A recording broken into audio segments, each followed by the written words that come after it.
I'm Sandy Walden from Serenity, your grief coach. If you're joining me, give me a wave, say hello. If you're listening on a replay, would you let me know that? It's kind of interesting for me to know who listens. I'd love to know what you think. I'd really like your input. Something that was going through my mind this morning as I was out cutting the grass was how often there are feelings of guilt, shame, or stigma that are attached to the way the one we love died. Sometimes, far too often, that person becomes identified as that way of death. This happens particularly when it was a way that was incredibly traumatic, complicated, suicide, murder, things of that sort. And as I thought about it, I thought, isn't that interesting?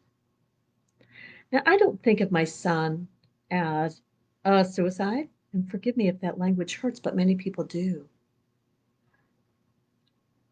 And it's interesting because I hear many people focusing on the way the one they love died. I get that. It matters.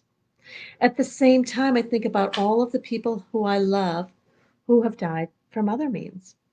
I don't think about this person being the cancer.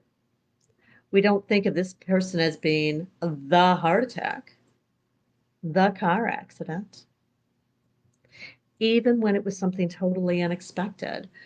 A friend I know years ago died in a horrible accident falling down a hill during a landscaping project.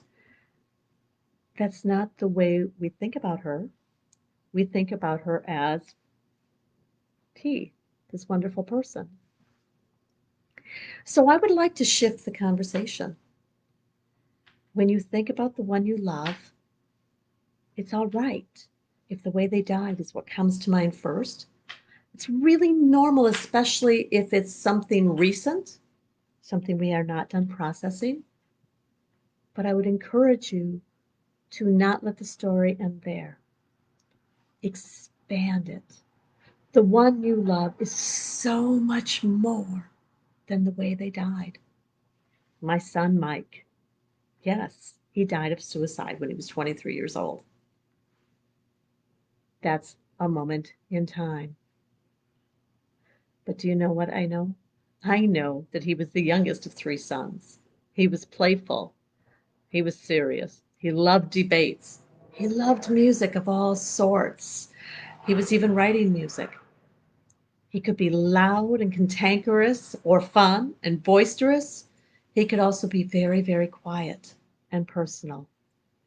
Mike is so much more than the way he died, and so is the one who is in your heart that you're missing.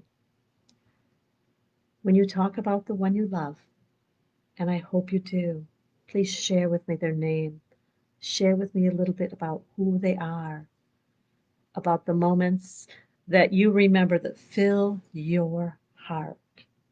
The ones we love are and always will be so much more than the way they died. They're an amazing person. They have personality. They have charms. They have things that probably drove you crazy.